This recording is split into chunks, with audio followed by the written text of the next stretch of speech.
about to go plat.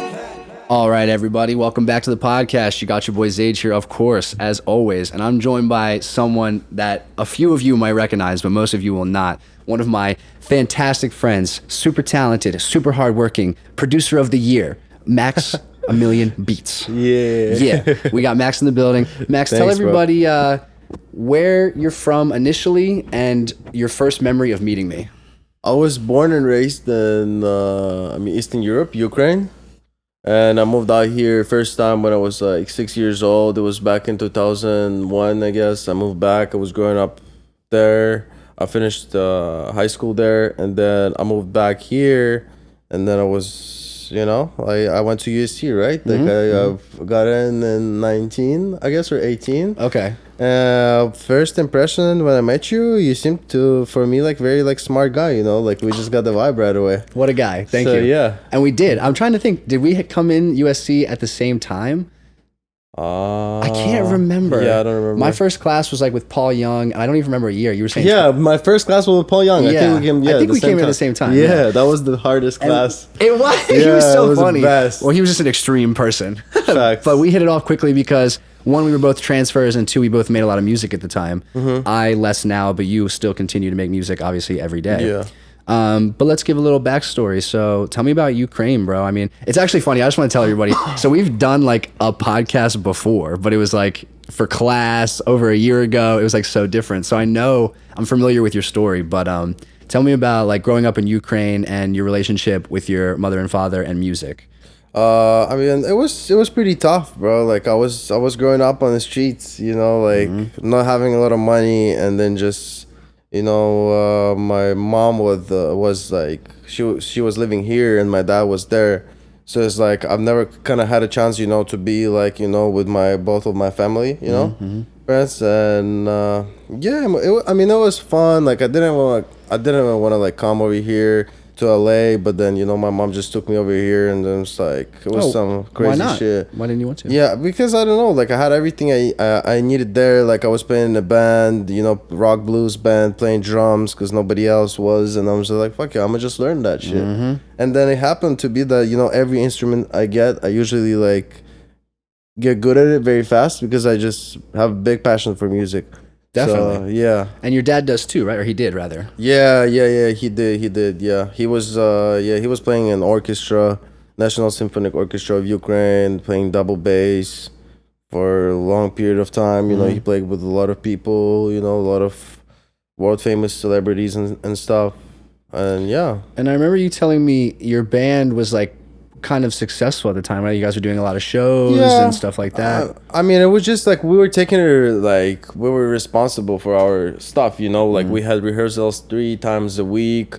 We had like common vision on music, and it was just a good vibe. So we started like going to like from playing from the small shows to the bigger, and then at the point where we were like, oh, okay, we already have a good band. We started like not popping, bro, but just like started our first small steps. And then I was like, fuck, I gotta leave because like there's no one in there. I was growing up with my father, grandma, and now they're both gone, and like it's just like I don't know, maybe I was a little at that point because I was like 17 or 16, when I moved out here.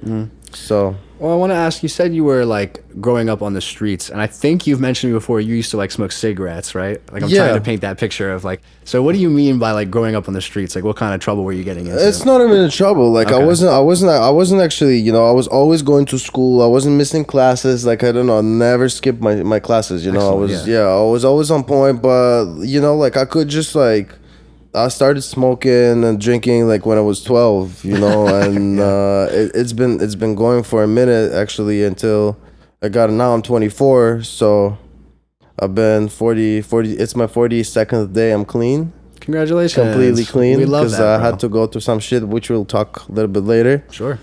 And it was just, there's nothing else to do. It's easier to go to, get a bottle of beer and then pack of cigarettes rather than going to the restaurant or the cafe and getting donut with coffee. It was more expensive there, so it's like, and everyone around you doing that shit, so it was like probably gonna get some attention. Like when I was 5th grade, and then I saw this kid. He was like in 8th grade. I was like, I looked at him, and everyone was talking about him. Everyone was like, "Oh, he's a cool, like he's kind of savage." I was like, "Fuck, I want to be in the school so people like will know me and shit." Definitely. So I started like performing at different events and playing guitar, just singing by myself, and I was pretty good at it. I won some there was like a lot of like championships that they had like of a song of a fucking whatever, I don't even know, and then from different, like, let's say there's different what's it called, areas, like let's say we have here like West Hollywood, like downtown, blah blah blah. Boroughs. So we all kind of get from like one, or like whatever they have, like they have their local what's it called, not competition, like a competition, local competition, and then you go further like to the city competition, and then at the city competition we were like from every area. There was one kid or a girl that was like playing and singing a song, and then I was performing. I got the first place. I brought to my counselor my fucking cop or whatever. It was like the trophy. Trophy. You won the competition. Yeah. It was just funny, and during those times I was kicking with like older folks, having, drinking, like doing some dumb shit, like, like I could just come like perform. We have this school concerts, and I was just like coming to the stage, and I was lit as fuck. Like I got drunk. Like I could before the competition. Before before the competition, but once actually, yes, I did too, because there was a lot of them. But just the regular like school concert or something, like New Year shit. I'm going there, and then the teacher who I was cool with, she knows when I'm drunk or not, so she's like, "Max, you're lit." I was like, okay. Before a school before just performing, so I'm walking into the stage all lit and start performing, like singing. I'm like going crazy. So wait, I'm just trying to imagine, what kind of music are we talking about? You playing like rock? That was a cover of some Nirvana shit. Yeah, like, some rock and roll, like Teen Spirit stuff. Sure. And that's where you won the competition with too. A lot of rock and roll. No. That was like a Ukrainian patriotic song or something. Really? Yes, it's some other shit. Like, yeah, because you were classically trained, like weren't you, like you were practiced in classical music, and then you evolved into rock and roll and stuff like that, right? I mean, my father never wanted me to be a musician. He just bought me a guitar when I was like at 6th grade, and I've started from there. I just had this passion all the time, but I didn't know what to do.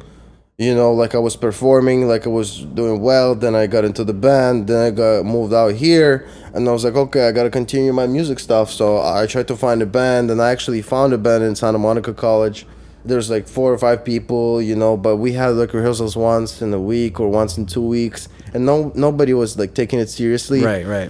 So you were. So I want to ask, like, where was your headspace at when you came from Ukraine to LA? Because obviously that's like a huge move. I don't think you knew a lot of people. I think you've mentioned one person to me, like, who is Alexei. Is he someone you knew before you came over here? No, I've never actually met him before. I got here, and then I met through someone. That's how it always happens. Before we get there, then let me bring it back. So like so when you come to LA, what's your plan? Who are you staying with, and what are you trying to accomplish? I moved to LA, and then I stayed with my mom for like 3 years, I guess, or 4 years, and we weren't like getting that much. I mean, she loves me, I love my mom, but have you ever heard about epigenetics? No. So it's when you were inside of your mom, when like in the womb, inside of, so that experience that she was having at those times when you were inside of her,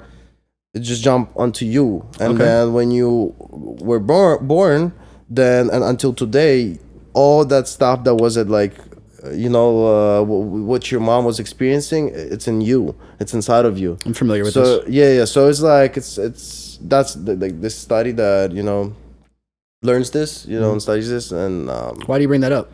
I bring that up because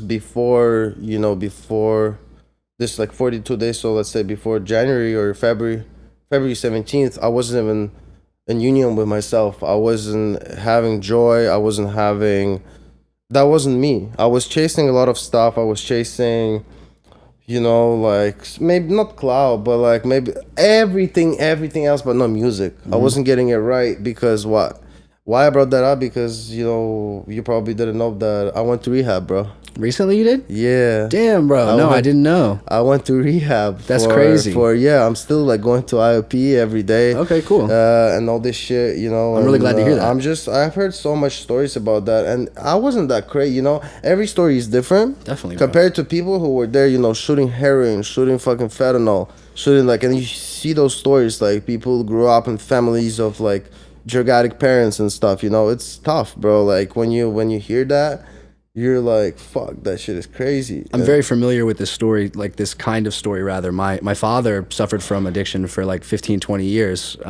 when I was a child, and then he had to like leave my family and go to rehab and take care of himself. He went to rehab too? For many years, or for a few years. And then when he came back, he actually worked at a detox facility, which is like a rehab, and he had lots of stories, you know. He was a sponsor for other people and stuff like that. Yeah, I'm very familiar with this kind of world. You know, yeah. I definitely know, yeah. You know, like why I'm bringing this up is because when I got in there, like I had 8 different therapists working with me, you know, trying to figure it out, like why I'm using it. Because every time, like when you use anything, you're just hiding, you know, that pain or trauma that was inside of it. But I was such a, like, you know, I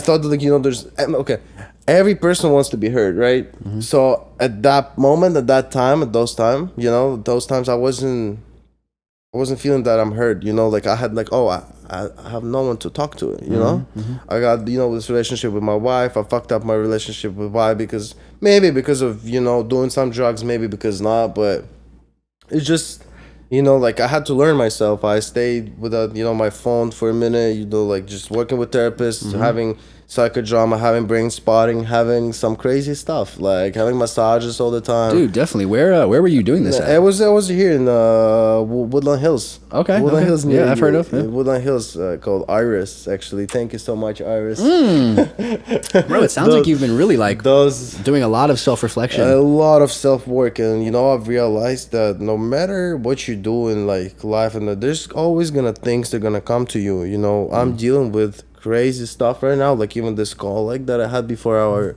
you know, interview and podcast, that like it's some bullshit that I have to deal with because from the past, you know, and it's a big money thing, you know, it's a big, you know, responsibility, and I have to figure this out. It just like, you know, stresses my mom, it stresses me as well. But what I've realized is that you have to feel like everything that comes inside of you, just gotta let it go, like process it and let it go. And every time right now, like, oh, like if I want to use something, I was like, okay, where it comes from. And then I start processing it and seeing like, okay, maybe that comes from my past and something that happened to me, some type of trauma. We all have traumas. Bro, this is so deep. Yeah. You know what? I love this conversation. Yeah. You know what I mean? We all have that stuff. And some people have it, like some people gone through worse, some people gone through like, you know, better, but it's hard. It's a lifetime job.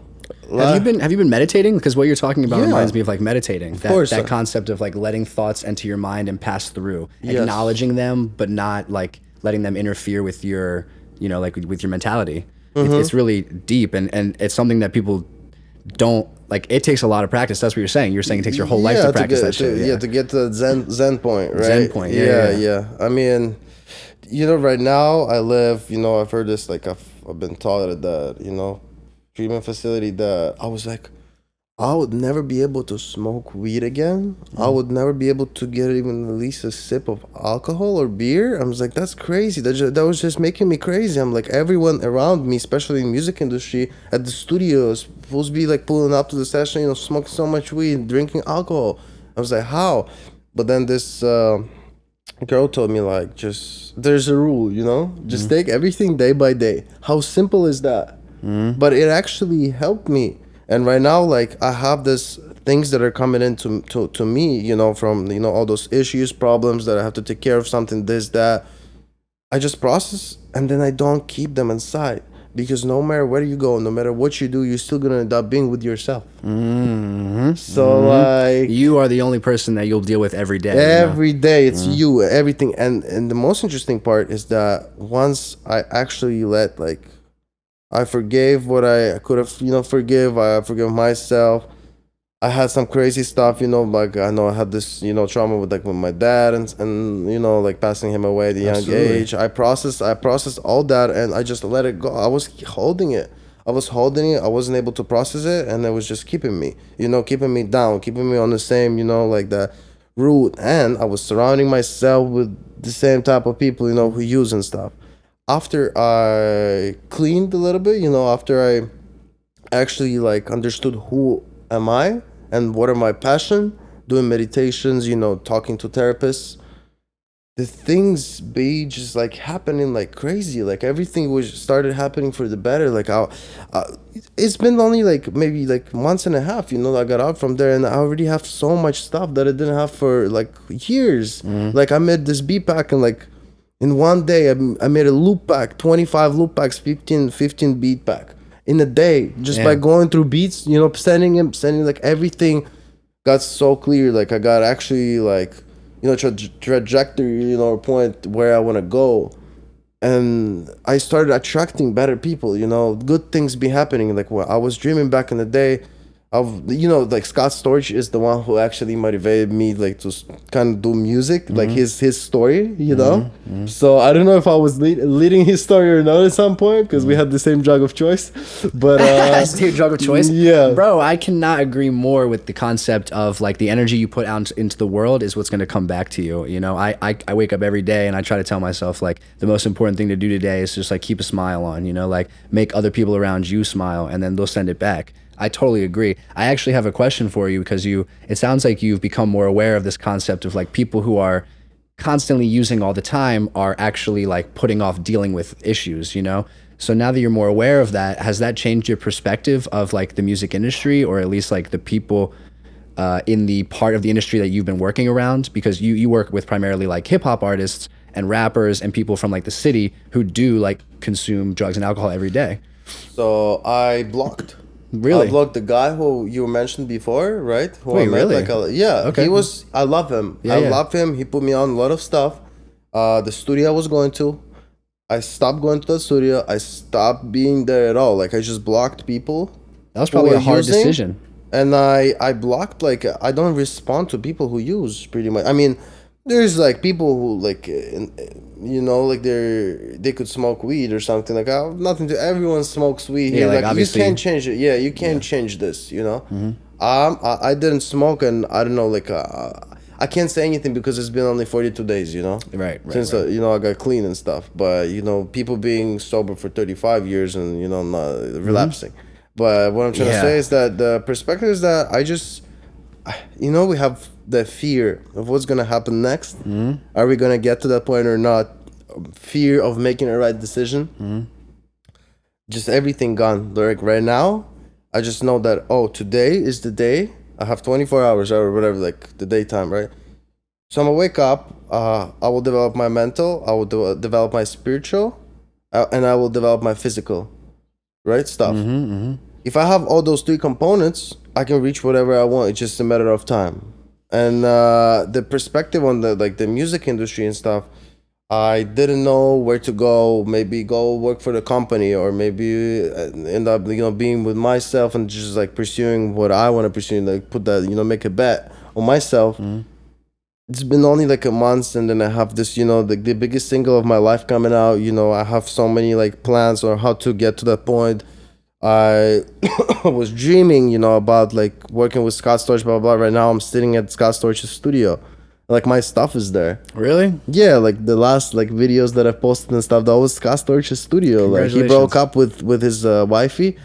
But he's still, he's still legend for me. And, I've been in that house, so the wife's house, pretty much. Like, and he like, imagine how many people, how many celebrities were there, like 6ix9ine, YG. You met him? I've never met him. Okay. I've never met him. Soon. Yeah, I met his manager, Steve Lobel. I met his his wife or ex-wife. I don't want to get into that. Yeah, right. And it was just like, and then I wanted to work with this artist like a couple years ago, and nothing was coming up together. And it was like, my thoughts, my decision making, everything that I was doing, it was not me, Right. So once I got into clean thinking and clean mind, I was like, oh shit, the time passed through, but like I have to, move on. I have to accept what I had. I have to accept what I did, and then just deal with it on a daily basis. Yeah, man, absolutely. I'm actually a little surprised. Like I'm obviously extremely happy about everything you said so far and all of the discovery that you've gone through and all of the new perspectives you have. But I always considered you someone who really did like know what they wanted. Like you always had some goals and you knew exactly what your goals were, and you would come over and you'd be like, yeah, I'm about to go do this, do this, do this, so that later I can do this, do this, do this. Or I'm gonna go like work with this person, this person, this person, so I can connect connected to these people later. Like you're very good at setting goals for yourself. So I'm surprised to hear you say like you felt like you weren't acting as yourself. Yeah, okay. You know? So tell me what you mean. Those decisions, so we think based on our experience.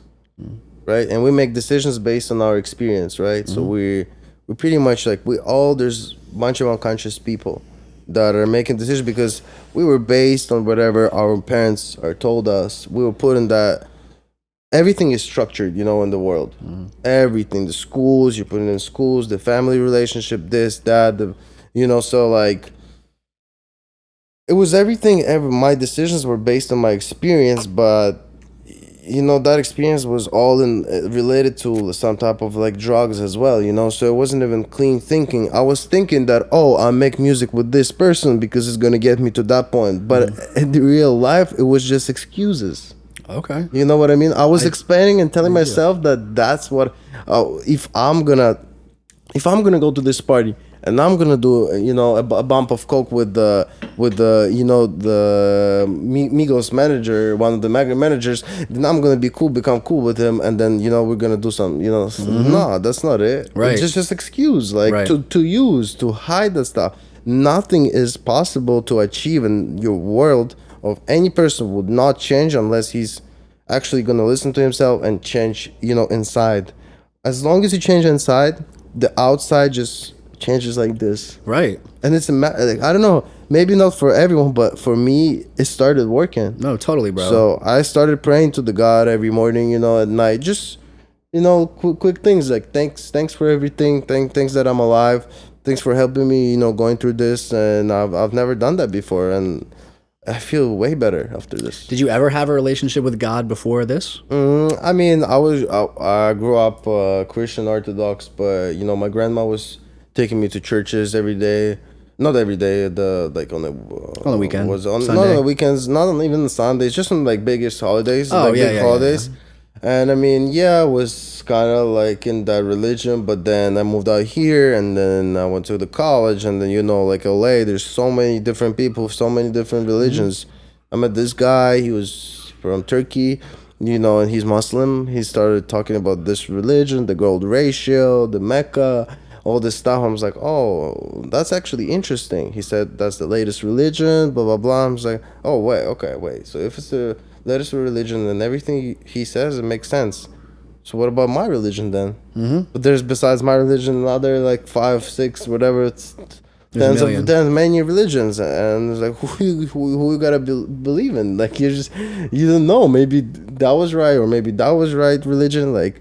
So I figured out that for me, there's definitely a God, and like I just know that He's there, He's helping me out, and I'm not into any religion. Like I'm not really a religious person. No, yeah. I'm not accusing you of the right or wrong choices, because myself, I don't really have like a major relationship with God. I never have. It was growing up, my parents were hippies, so they talked more about like spirituality and energy and positivity and stuff like that. Yeah, it's been a huge influence on me. But I'm never like disapproving of relationships with God. I'm never the one to be like, oh my God, you believe in God? Why?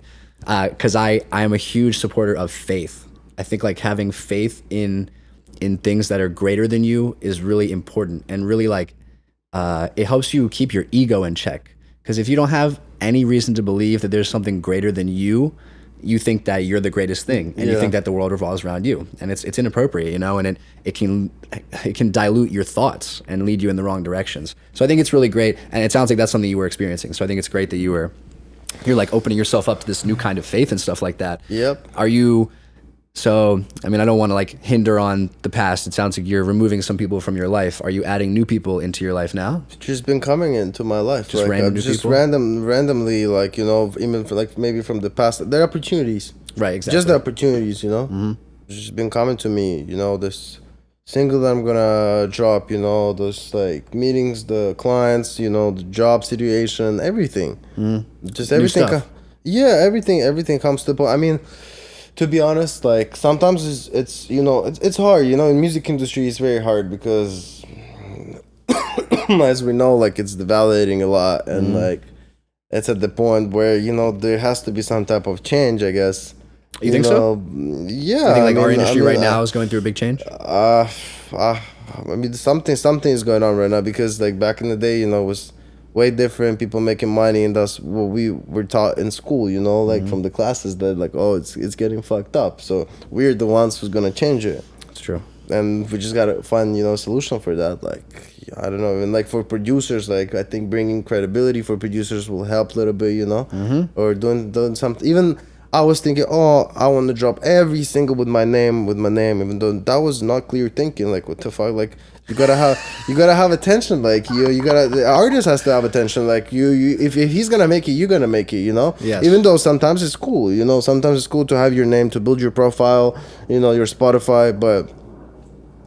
Yeah. I remember that era. I remember when you first came over and you were like, I think every song I put out now, I want to like have my name on it. And I actually don't think that's a bad idea. Like, I think if you wanted to continue to do that, it wouldn't be that bad idea. But I can see how like the negotiation is important, you know, because everybody needs clout, everybody's got to get paid. And if you want your name to get out there, it might be easier to just like not put your name right on the front. Like exactly, because when you're putting you like it's hard. It gets harder when you're dealing with the bigger artists. Yeah, exactly. When you're dealing with the bigger artists, yeah. I don't think this relates. It's kind of relatable, but I was actually having a conversation with Kevin about something.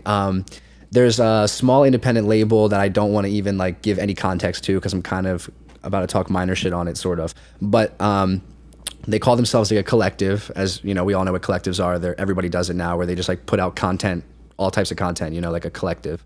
So this guy, he keeps being like, I'm starting this label, this collective, and I want to bring up all these independent artists that nobody knows of, but he's like the face of the label. He puts like his name on everything. He's the cover of all the TikToks. He has his own podcast about the label, but it's really about him, you know? Okay. So like, it's kind of what you're saying about like being the producer of these songs for these artists, but like you're the front of it, you know what I mean? And that leaves a bad taste in people's mouths sometimes, if that makes any sense. Yeah. But so with the music industry, you were talking earlier about this balance of like starting your own thing and also working for other people. I think that's very prevalent, especially in the music industry, because it is so hard to like make it on your own. But like I can honestly say, out of anybody I've met in LA, like you are one of the hardest working people for your independent career that I've met. Especially like when we were at USC, bro, like I was just taking classes and you were like taking classes and then going to the studio every night, making beats every night. Tell me about like that experience. I mean, obviously, you know, you were using it that time, so it's a little different, but I lost my business. I lost my car stuff. I'm dealing No with the way. car stuff. Yes, I lost all my shit. I lost all my shit. Well, I didn't even say that, but yeah, you used to have like a car dealership where you were like renting out cars. Yeah, I had some cars, but I got a very expensive car. It got crashed. I'm like, do you have the Tesla? I have debt. Yes, I still have my yeah, I'm in big debt, you know, like for a lot of my, like I'm talking about six-digit number. No way, bro. Yes, and like it's very serious, and that is very serious. It's very serious, you know, and like you know, like I'm not tripping out. You know, I'm not tripping out about that. Like you seem pretty happy. I could do whatever I can. You know, this moment I could call the insurance, or I could call the lawyer. I could call this person. Like I'm just thinking, like what I could do to figure this out and what's in my control, because I'm not in control of your decisions and your actions, but I'm in control of mine. Okay. So if I'll do the best I could, you know, the best I can at this, like today, then tomorrow will just gonna be better, and it's just gonna resolve, you know. Always. It will go resolve. But if I'm gonna still like sit with this thought and then just gonna base on not facts but assumptions. If I'm gonna live with like, I'm basing on that assumption that if that's not gonna happen, then I'll be fucked up and think about this, that. It goes inside. It triggers you. It triggers you to feel, oh, you started acting like you have a external locus of control. You know, like you're just thinking like, oh, everything that happens just happens because that's who I am. That's just why, you know, because blah blah blah, all this that, and then it just not brings you anywhere. Like for me, it was just a trigger, to go. I was like, fuck this shit. I'm gonna just go smoke some weed. This is gonna help me relax. Yeah, but you used to work. That's what I was trying to say. Like, you used to work a lot. You don't think you were, bro? You're a hard worker. Nah, you don't think that anymore? No, I mean, I'm doing my best right now. I wasn't taking care about my, like physical. Like I started going to the gym. I'm going to the gym every day. I feel way better, and all my thoughts and like, okay, it's been like years, and like what I was expecting, it wasn't actually what's happening is not where it brought me, Of course. to the point. So that's what it brought me to fucking rehab, bro. So it means that I was doing something wrong, Yeah, you didn't end up reaching your goals. You ended up kind of walking backwards. But you learned from it. Yeah, I had to take a step back to figure out myself. Again, like it's very, very important to figure it out yourself first. All right. Well, are you still making music now? Yeah, I'm going hard. Like I'm going sometimes 5-6 beats a day. Today I'm gonna go probably back to the Scott Storch's old studio and stuff. Like make some more stuff. Then hanging out with the right people. Like I know the people who I used to hang out. I'm just like not picking up the phone on them, or if they call me, I could just like respond and blah blah blah, and that's it. Goodbye. Like I don't want to. Can I ask you a question? And it's okay if you want to put it off. I can even cut it if you think. Yeah. But you connected me to someone named Lil Cobain, who also is an artist suffering from a lot of addiction problems. Yeah. He went to rehab. Did that influence you at all? No, actually not. Like Okay. I mean, I don't remember. It's been a long time. I didn't talk to him. Sure, I like figured. he's dealing with his shit. Like I'm dealing with my stuff. I mean, I love separate, him. okay. I was just wondering. Yeah, No. I love him. Like he's a great guy. But I think so like that I'm still kind of typically I'm married. I'm still married, and I did not actually know that. No, I did not know that. I kind of thought something had happened. So it's been like already like 3 or 4 years, but we got separated. This, that, blah, blah, blah. But Right, that's what I remember. Yeah, she was the one who actually put me on a lot of stuff. She made me like motivated me to go start making music. And she helped me even to got into USC. I was literally taking interview and recording that videos exactly in the same room, like this room.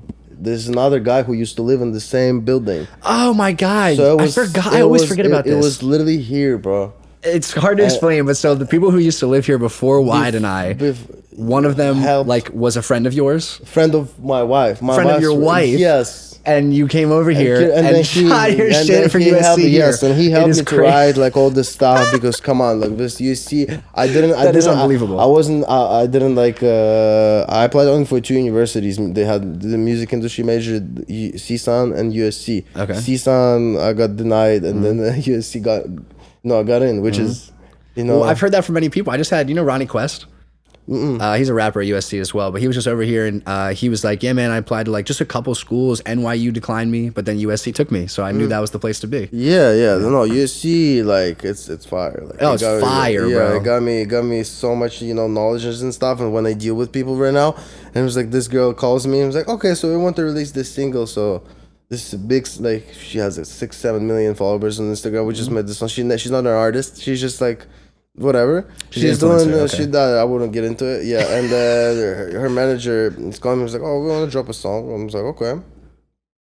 What you want to do? You want to put my name on there and then do 50-50? He was like, "Oh, we're probably gonna add another artist for the future, blah blah blah, and I don't think it's gonna look good with your name." I was like, "Okay, no problem. Just pay me advance and pay me 3 to 5 all in producer royalties." And he was like, "Okay, so you just want 5%?" I was like, no, I want advance and 3 to 5% of producer royalty. That's how it works. Yeah. So right now I'm like, okay, like you can't get me. You can't trick me. Nah, totally. And please, I'm gonna send you a letter of direction. Bro, I love that. Bro, it's very exceptional. Like a lot of our peers, I've heard similar stories. Sarah was over here and she was like, yeah, I do these deals with these artists and they always think they can take advantage of me. And I'm like, no, like I know what the fuck I'm talking about. It feels so good. I'm glad you're experiencing that too. Yeah. So it's like, it's in real life, like people don't know that much that we know. Actually. Totally. They don't fucking know what they're talking about. They think we're just kids labels, on the street. publishers, they just like, mess everything up. Always. They're just trying to get rich. Yeah. Well, bro, shout out your wife for encouraging you. Were you going to say that she encouraged you to go to rehab too? Is that what you were gonna... She was the one, kind of. She was telling me even back in the day, but we were separated, but we still kind of talk, It's a good point, for me to kind of build this relationship, like just being friends with her. because it Like a helps start me to over. kind of deal with women in general. You know, like have this, take care, because I think because back in the day when I was using and stuff, I wasn't caring about like other people, doing. It's not a narcissistic way of, or maybe like I don't even know how to. Maybe self-deprecating. Yeah, by hurting other people, you're also hurting yourself, which is like maybe. Yeah, but I wasn't even. I'm not this type of like. I'm very good guy, like Yeah, I'm yeah, very you are. honest guy. But like, it's some situations like I really like wasn't thinking about others, and not putting do. others. And so right now I'm learning this, There's a taking care balance. of others. Yeah, balance. I mean, Because you also have to take care of yourself, so there is a balance. so it's something that I'm going through right now and learning every day. Yeah, trying absolutely. to take care of your close people and stuff, and Tell me about the big single you mentioned just briefly. You said biggest single of my life. biggest single of my life. Yeah, on April 9th, DaniLeigh, Brandon Bill's, DaniLeigh and Brandon Bill. So you still talk to them? Yeah, They're the homies? Okay. We shot. Yeah, we actually. I met with Danielle on like maybe like a week ago. They seem cool. Yeah, there's very nice. Like I love Bills as my G. Like we've been kicking for a minute, and Danielle came. We shot this promotion video, me playing guitar and them singing a song. I think I saw that. Yeah, Did it come out or no? No, it's Okay, gonna then come no, I out. haven't It's gonna come out after. I've seen a lot of the acoustic videos of you. It's playing the guitar. it's gonna come out after. Okay. After the single. So this single is on April 9th. It's the same. It's Bill's birthday actually. Okay. April 9th as well. So we were thinking maybe turn on some party or blah blah blah. But Oh yeah. we're probably just gonna invest the money into the record. Because it's his like it's a good song. People like it. So. We'll see. Like I'm not setting up crazy expectations or something, but we never know. Probably, we'll Hopefully it have catches the attention it I mean, deserves, it's gonna yeah. have definitely will. Definitely. This episode will actually come around the same time, so maybe I'll put it in the episode or something like that. It'll come out after. Yeah, that's fine. Yeah, dedefinitely. That's Promote the fine. song, dude. We always want to promote. Let's do it. Definitely. Let's do it. Cool. Shout out Brandon Bills. Yeah, I seen him. I mean, you've been working with him for a while, right? I met him through this random guy who was like I was just starting my like producer career, like making some stuff, and then I hear the DM from this guy who's like, yo, you gotta work with Bills. He's Danielle's brother, blah blah blah. I'm like, oh okay, well I don't really like, okay, it's an opportunity. Okay, it's an opportunity. Yeah, you always take the opportunity. Yeah, and Always. then we met. We recorded a song. He liked the song, and then it's been like 4 or 5 months we didn't talk to each other, and then we started talking to each other, and day by day, we just got closer and closer, and pretty much I made this. I mean, I don't know if I could say that or not, but I was the one who kind of put it together, Sure. the record. Yeah, you because like produced it. I brought because I brought him, and then I told Bills, yo, first the verse and the hook, that's on you, and then the second verse, Danny has to kill this. 6 months later, he calls me like, send me the session, and I'm going to the studio right now. We're gonna like record the second verse. I was like, okay, and then they recorded a verse, and it's been like a year. That's how it goes. People don't think that, but bro, it literally takes so long for a good song to come out. So long. So long. Oh my god! And then there's so many songs I have. I have another song that I produced with Alexi, like with Vori. Unfamiliar. Vori, he sent to Mick Mill's label, Dream Okay. Chasers. still So talk we to him? already have. I've never talked to him. It's just Alexi. No, I was was gonna a say, good- do you talk to Poppy THBK? Oh, Poppy Teach. No, we had some actually crazy stories, but I don't want. I don't want to go. Okay, yeah. No, we don't want to roast anybody. Yeah. Yeah. Actually, I would love for you to tell one funny story from a negative part of your life if you're okay telling it. I like the story of I think you were in Vegas and you got a lot of things disappearing throughout the night. Yeah. So in Vegas, so I'm. I just like this story 'cause- This was like, so like for anybody who doesn't know, so basically like Max and I were hanging out a lot, like sort of a lot while we were in classes and stuff like that, playing FIFA, hanging out, we were making beats, we were just like supporting each other. And then with COVID, like classes weren't in person anymore, we weren't seeing each other as much, and also clearly you were going through a lot at this time, because last time we were hanging out, that's what I was trying to get to, was like about a year ago, that's when like things were going down. It was this Las Vegas story happened, and then the things with the wife the started. wife story, yeah. So it all started going crazy. Yeah. But the story is really funny, and I would love for you to relive it, please. Yeah, so My wife probably wouldn't like it, but You said your wife wouldn't like it? Wouldn't like the story. Well, you don't have She hates to. the Don't story. incriminate yourself. No, Don't just- incriminate. I'm kidding. Oh yeah. Don't yeah. Keep it But keep it good. Yeah. so I got into this. I mean, fuck. Again, like everything is because of like. It's because of under influence, you know. Like I got into this. Exactly, bro. Drugs are bad. Yeah, I came with my like a few friends of mine to Vegas, and then we went partying, blah blah blah, and then they already like were chilling, or they were playing some like casino shit, and then they were in the room, and then I just left them. I just left them because I was literally sitting on in front of some hotel I don't remember, and then this guy comes up to me and was like, "Yo, you need some dope? You want some?" I was like, yes, I want some though. Yeah, let's go. So he did me that shit, and after that shit, I just like lost my mind. I was going to like different events. You know, I end up just chilling at this deja vu, the after hour place. And then there's two chicks already with memes. They're like dancing, doing all this shit. I'm like, oh, it's so good, so good. She's like, so what you wanna do? I was like, listen, I've never paid for sex. I'm never gonna. I wouldn't pay anything. If you like me, if you want to hang out with me, please do. Like, if you don't want, then you could go. I was honest. Yeah. She was like, okay, let's go to the hotel room. I was like, okay, let's go. So I called. We got into the taxi cab, and then I got into them, and then. We were just chilling. I ordered them some food. We were just doing some stuff, and then the other girl's like, "So whatever, what you wanna do? Like, you wanna fuck or what?" I was like, "Nah, I'm straight. I'm just gonna go home." So I came back home, and then I put my watches. I don't even know where I put. I don't remember, but I got down, and then I fell asleep, and then I just heard that one of the homies were coming back to the crib with some girl.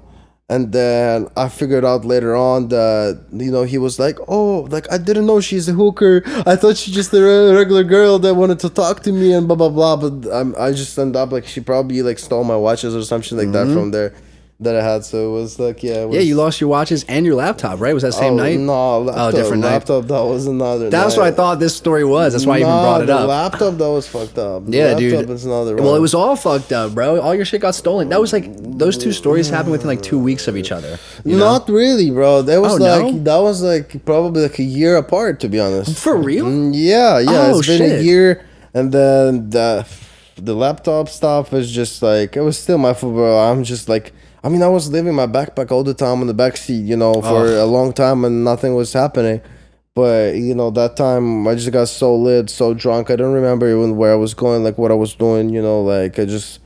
And how did you react to that? Did that make you think like, shit, I need to start changing the way I'm acting or anything? Yeah, but I was still coming back to the same shit. I was still coming back to the same drugs and blah, blah, blah. That's why I just decided, like, fuck this. Like, I need some, I really surrendered. Yeah, I surrendered. I surrendered. I was like, I just need, to talk to someone, to say what I want to say, my issues, my insights. So, professionals can help me with that. How has therapy been? I think I've actually only ever been once fire. I've only ever taken one therapy session, and I did enjoy it, but I have never heard a bad review. People love it. I'm having 2 therapy sessions every week right now. No way. Yes, 2 therapy sessions, and then I have also groups. In person? In person, yes. That's the way to do it. I'm doing also neurofeedback. So I'm training my brain. How does that work? So they connect some sensors to your head, and then you just you have a TV, and then you just press whatever when you see like some type of call. It just trains your brain. No way. Yeah, like if you have anxiety, or if you sleep bad, or if there's many problems that you could choose from, or you could write, and then you work on them.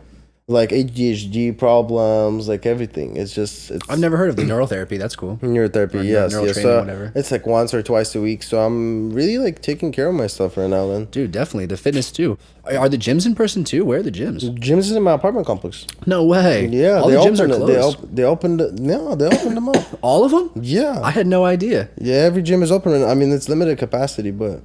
Yeah, things are starting to open up. Are you expecting to be going to shows anytime soon? I wish, man. Oh, that's my job. I love stage. Dude, I know. I can't wait to get back out on the road. I love stage. I love, like music in general. I'm just concentrating on literally on music. I don't care about nothing. The show, schmoes, this, that. Like, I really just, What do you mean? Like, Making good music? Just develop myself, me playing develop myself as a musician, you know, playing guitar every day, playing piano every day, Shit. making more, just develop myself, learning about new plugins, learning how that song was made, you know, watching a lot of interviews with bigger, like, you know, with big producers, just develop myself and then do it like consistently, you know. And back in the day, I wasn't even doing it that much. Like, I was paying attention on everything else, but not music. Maybe Beats, you know social what media. happened. What happened right now? Actually, I'm doing with social media. I'm doing it way better for the past like week. I've been like posting every day, like being pretty, you know, active, like doing a lot of stories and this, that, and you just like once I'm sober right now, like I could just do so many things, man. And Do you think social media affects your mental health at all? I mean, I don't. Sounds like no. Nah. Because you know, a lot of people do suffer from that. You know, like a lot of people with social media, like they get influenced by the likes. They get like obsession. Like they need to get more likes. They start doing bad shit and they start feeling bad about themselves because they're like, oh, I'm not getting enough attention. You know. Just do it like I'm consistent. The fuck likes, fuck all this shit. Like just Exactly. put whatever's gonna come. Like you definitely you have to know like what are the marketing, like what are the marketing steps, what are the PR steps, you know, like, and we know this, so like I'm just applying this. Absolutely. You know, coming to different, like, you know, even like coming here, that's a PR for both of us. Yeah, it's also a mental health break. We needed to catch up, bro. We haven't talked in forever. Yeah, I mean, that's, you know, in some type of way it is, you know, and like just doing as much as you can, being sober. People love sober people in the industry, big producers Oh, I never thought of that, bro. I never thought of that. That's definitely true. Like Kevin's obviously sober, and he always talks about this. His wife was over there the other day. She was like, "X, you better not be doing any drugs." And I was like, "I do some drugs." Yeah, like, because when you do drugs, like people don't, you know, like they probably either they gone through this or, you know, people who do drugs, like, yeah, there's famous people who, you know, smoke weed and use, but you know, most of the top people, they actually sober. And I was thinking like, damn, everyone in my circle are like, everyone using something. Either it's a drink or either it's a vape or either it's something else, but that's not true. There's many people who are sober. That's interesting because, you know, I always have that same kind of thought. I've had many conversations on the podcast and just in life about how, like, we're all doped up. Like, everybody, maybe it's America, maybe it's the world, but, like, everyone is, like, addicted to something. They have some sort of outlet that's, like, not good. I even consider social media like an inappropriate outlet for some people because like they be on their phone all day checking all their Instagrams, Twitter, TikTok, everything, you know, like that's not, it's a vice. That's the word I was looking for. Like nicotine is a vice, you know? Yeah. That's interesting. And I never consider how many people are actually sober. How many people you think are actually clean cut sober in America? Like what number? Like what I mean, percentage? I know that 23 million people are suffering from addiction recovery. Right. So 23 million people, I would say, that are clean. Right. Because if they're not suffering, they gone in recovery. I mean, 23 million people in recovery. Okay. And that's a huge percentage, bro. I mean, and bro, that community is cool. Have you met like cool people at rehab? Yeah, so many cool people. I believe man. that. Like, there's so many stories, bro. Like, and actually, the cool people, but some of them, you know, the percentage of getting out from there and staying clean is very low. And I know. A lot of people are getting it. Maybe they do, but you know, maybe they've gone through a lot of stuff. You know, like that. You know, it's hard for them, you know, to process it and start living a different life. I was getting the most out of possibly that I could, you know, every lecture, every group, you know, session, every session with the therapist, every assignment I was getting the most out of it, and I'm just actually applying it. Yeah, I had some cravings for just like to smoke weed, you know, during this like 42 days. Yeah, I had some, like, even nicotine right now. I'm still addicted to this because what? My parents used to do that. My father was smoking all the time. Okay. So, you know, like we pick up on that stuff. Everything is like you as your parents. So as long as you like kind of, it's hard to overcome this. Like those small like addictions or small stuff that your parents have been doing, and it just like reflects on you. But then you live it on a daily basis. You judge. You make your decisions again on like based off of your experience. And in order to kind of get out of this and look from the other perspective and limit yourself in some point, and then like overcome those like addictions and stuff, will definitely change your actual life. Because like if you were born in a rich family, you're probably gonna, you know, end up being rich. But if you're born in a poor family, you know, you're gonna end up being, it's gonna be hard there. to So in order to, Mm-hmm. go on another step, you have to find, first of all, someone who will actually get you there.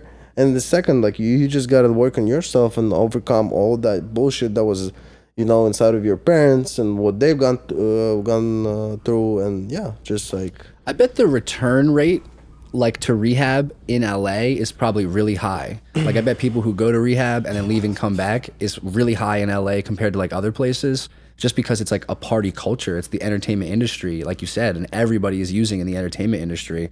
I would be interested to see like how many people don't make it back to rehab, how many people actually go to rehab and it works. It's probably low.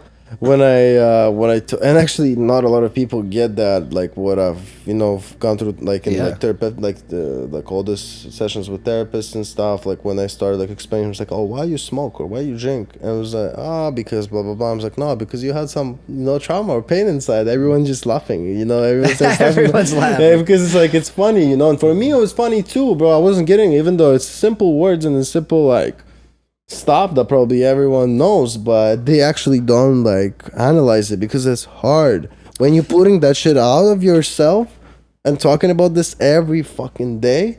It's hard, man. Well, bro, it's also not something that gets talked about in school. Like No. Elementary school, middle school, high school, college. It's never brought up, like, unless you already know, unless like someone in your family deals with addiction and then you like go out of your way to like take a drug class or something like that.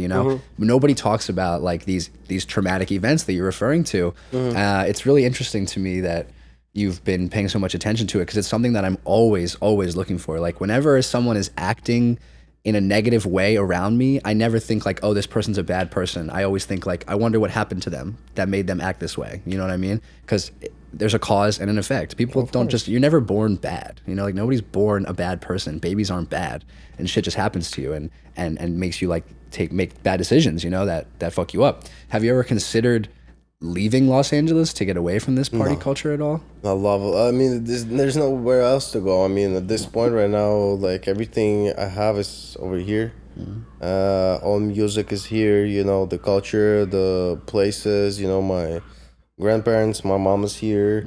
So I'm just betting on myself. As for now, I have some time. Why not? Just to try it out. Yeah, we're young. See what's gonna work or what's not gonna work, and just going all in, and then just making what I love, and that's what my gut tells me to do. And after if I'm gonna get this, like I just want to take care of my mom, get her a good house, get myself maybe a house or something like that, bring some relatives that I have from my country, from Ukraine, and then just travel, learn yourself. I don't even want to get into any relationships with anyone, because one of my fears was just being alone, and I think a lot of people don't wanna like being Nobody likes to be alone. Nobody likes. I mean, but that's the interesting part that I'm learning every day, how like being alone, and that actually helps too. Like Definitely. So it's interesting you said this fear of being alone.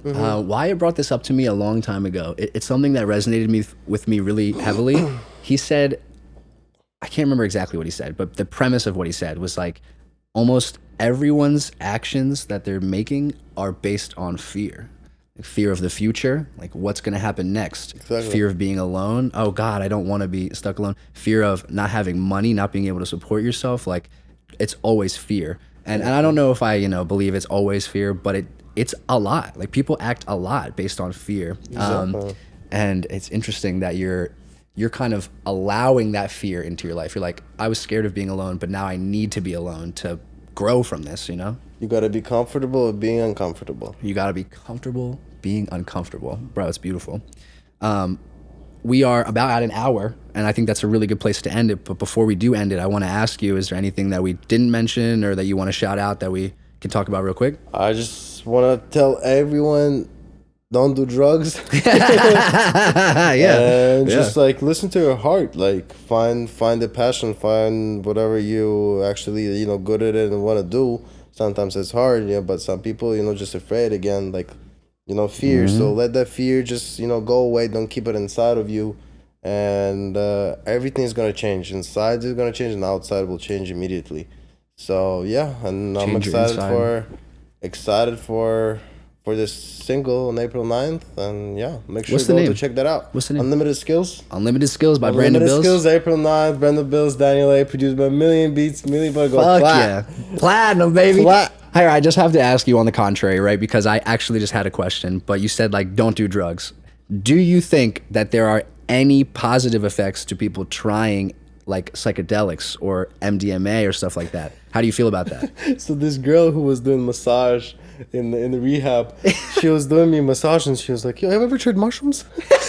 She's like, "Try mushrooms. It's gonna solve a lot of stuff. Yeah. Like, or try like ayahuasca. Oh, ayahuasca is great."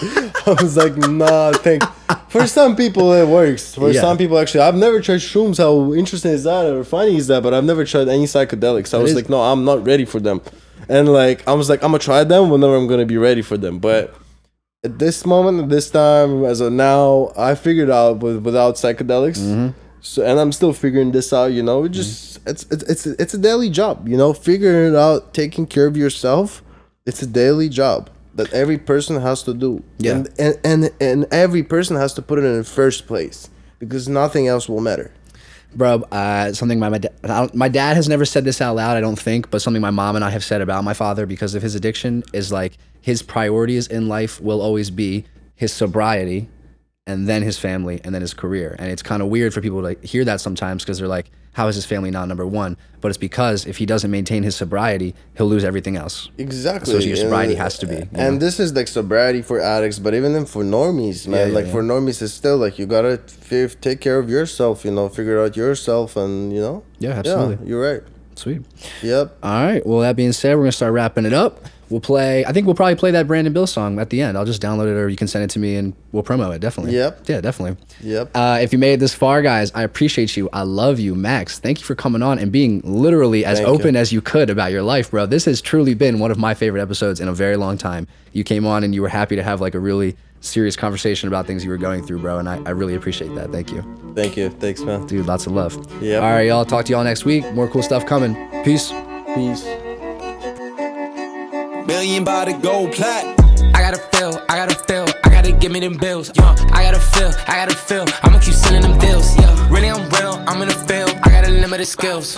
Winning for real, diamonds, Aquaman, they look like Ay, she wanna chill cause she know that I'm hot. They keep on frontin', they talking a lot. If you moving too slow, then I'm taking a slot. I take it, girl, if you like it or not. If you're not with me, you know you a op. I'm with that work and I'm making it drop. Popeye, I'm a pop off. Sci-fi, I'm a hop. I'm pushing a foreign digital drill, you know how it feels. Ay, I'm in the hills, miracle whip, you know it's for real. Ay, shawty just pop, just like a pill. I give it chills. Ay, do this drill, do it, chill. I know she will. Ay, do it. I gotta feel. I gotta give me them bills. I gotta feel. I'ma keep selling them deals. Really, I'm real, I'm in the field. I got unlimited skills. Winning for real, diamonds, Aquaman, they look like Till. No, bitch, do it like this. Listen close, cause you know I'm the shit. Watch them go broken, you know they gon' switch. The way I be chillin', it look like a pit. Oh no, you not it. I got the Rolly Prezi on my wrist. They see me walking, they blow me a kiss. I'm on my brother Bills, made a hit. I make him stutter. I got the jetty, you know I'm the butter. I make him better. Bad bitch, show me off to your mother. I gotta eat. He wanna cuff me, but I can't repeat. Dancing like Glover. I swear I'ma fuck up the whole damn summer. I gotta feel. I gotta give me them bills. I gotta feel. I'ma keep selling them deals.